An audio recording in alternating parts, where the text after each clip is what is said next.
Every game is a 7. You have heard this. You have probably said this. You open Metacritic, you scroll, and it is 7s. 7s from IGN. 7s from GameSpot. 7s from outlets you have never heard of and will never visit again. The occasional 8, a rare 9, a 10 that causes a discourse event. And the complaint writes itself. Critics are soft. Publishers have leverage. Nobody wants to be the outlet that tanks a game's Metacritic score and loses their review copy access. The whole system is compromised. Grade inflation. Everybody gets a trophy. That argument is wrong. Not partially wrong, not wrong in an interesting way, structurally wrong.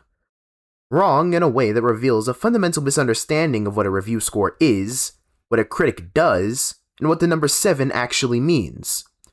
Today, we are going to fix that. Let us begin with the most obvious fact about game review scores that nobody seems to want to say out loud. Critics do not review 1 out of 10 games.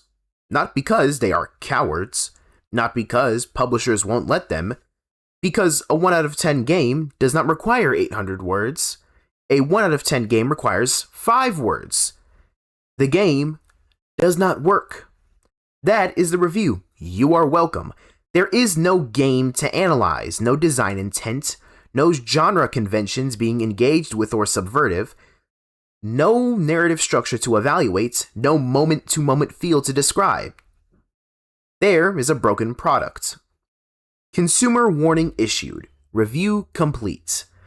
So when you look at a review scale and ask why nobody uses the bottom half, the answer is not corruption.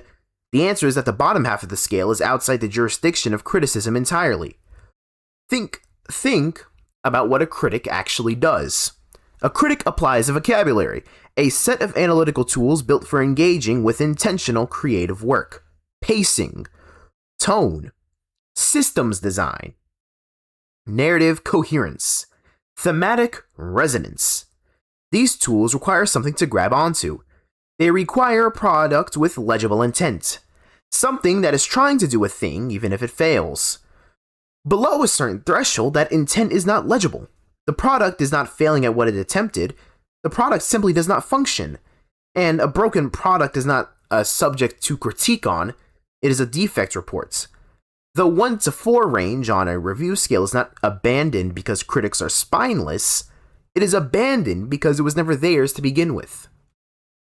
Now, you may be thinking, wait, people review bad games all the time. There is an entire genre of it. The angry video game nerd has been doing it for over 2 decades. Feel old yet? There are entire YouTube channels dedicated to nothing else. Yes. And what is that genre? It is Mystery Science Theater 3000.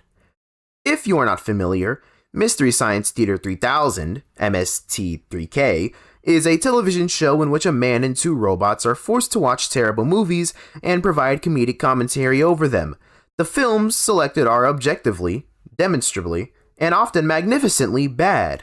Plan 9 from Outer Space, Manos, The Hands of Fate, Robot Monster. Nobody watches Mystery Science Theater 3000 to find out whether Robot Monster is good. The verdict is in the premise. The bad film is not being evaluated. The bad film is a prop. It is a straight man. It exists to generate suffering, and the suffering generates comedy, and the comedy is the actual product being delivered. Now watch what happens when you put angry video game nerd next to that description. James Rolfe plays bad games, usually LJN games, usually on hardware that is visibly terrible. He suffers, entertainingly, for your benefit. Nobody watches the angry video game nerd to find out whether the Nintendo Entertainment System version of Friday the 13th is good. The verdict is in the thumbnail. The bad game is a prop. It exists to generate suffering. The suffering generates comedy, and the comedy is the product. These are the same show. Structurally identical, different medium, different performer, identical genre contract. And crucially, nobody is confused by this. Nobody watches the angry video game nerd and thinks that they are receiving a consumer recommendation, nobody thinks that James Rolfe is a critic in the traditional sense. The audience understands the genre. They have signed the implicit contract that we are here for the bit. This is entertainment. It is legitimate entertainment. It is beloved entertainment, but it is not criticism. And the fact that it exists, the fact that an entire thriving genre grew around the spectacle of terrible games, is not evidence that critics are avoiding the bottom of the scale.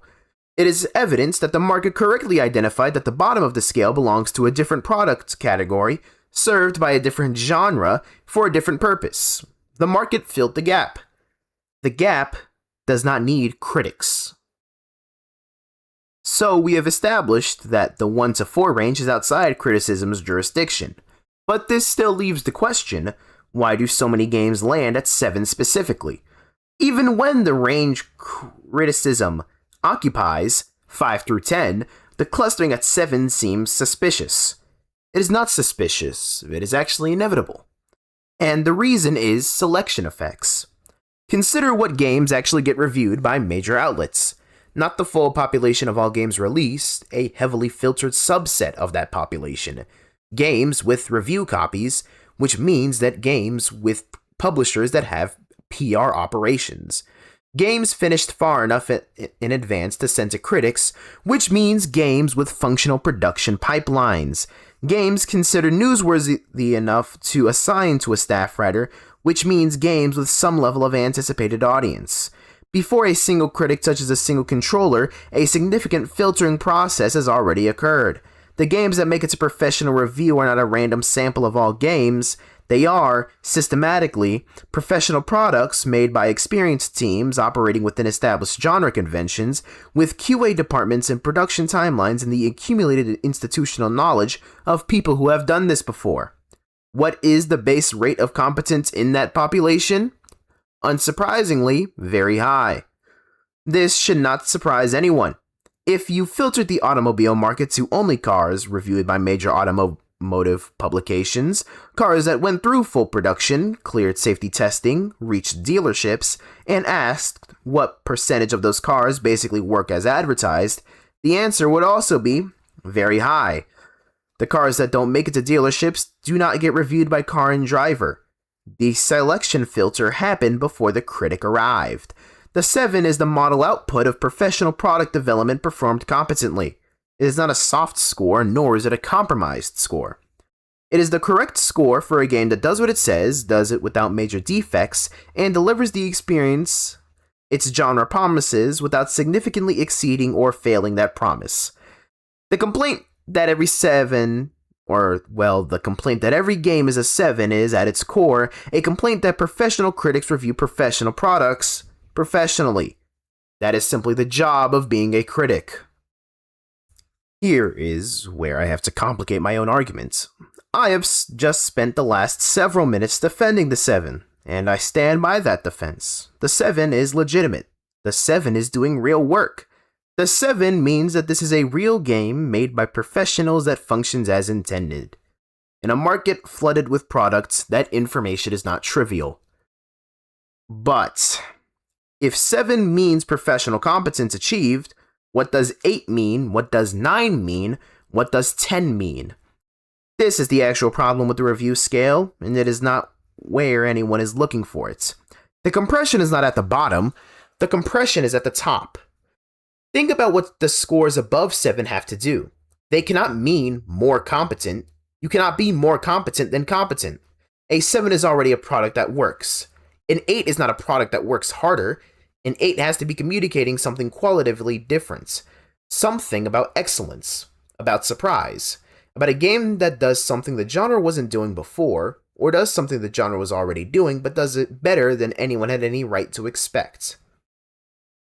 That is a lot of ground for 8, 9, and 10 to cover, and the 3 points separating 7 from 10 have to carry all the discriminatory weight from everything ranging from very good to all-time classic. An 8 from one outlet might mean the same as a 9 from another. A 9 in a crowded genre might represent the same achievement as a 10 in a genre with fewer reference points. The scale has no shared anchor above 7.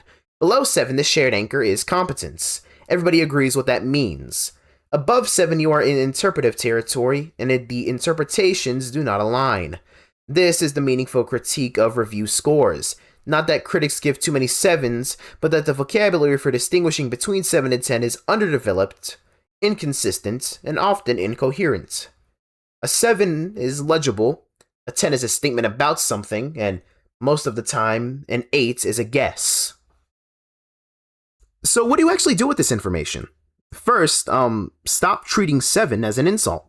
A 7 means that a professional made a real thing that works. In a market where a significant percentage of releases are asset flips, abandonware, and products that were never intended to function, a 7 is not nothing. A 7 means that somebody shipped. Second, be appropriately skeptical of scores above 7, not because critics are lying, but because the language gets imprecise up there. Read the text of the review for God's sake, and not just the numbers. What specifically is the critic saying the game does well? Is it something you care about? Does this critic's taste historically align with yours on the genre? The number is a headline. The review is the actual meat and potatoes of said number. Third, understand that the Angry Video Game Nerd and Mystery Science Theater 3000 and Video Game Donkey and their descendants are entertainment, not consumer protection.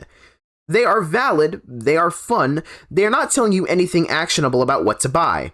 They are telling you something about the texture of a spectacle failure, which is a different and legitimate thing to be told. And fourth, the next time somebody says that every game is a 7, you now know the correct response. Yes, because most reviewed games are competently made professional products, and that is what a 7 means. The scale is working exactly as intended. The problem isn't that critics give too many 7s, the problem is that nobody taught you what a 7 was for. The art economist, like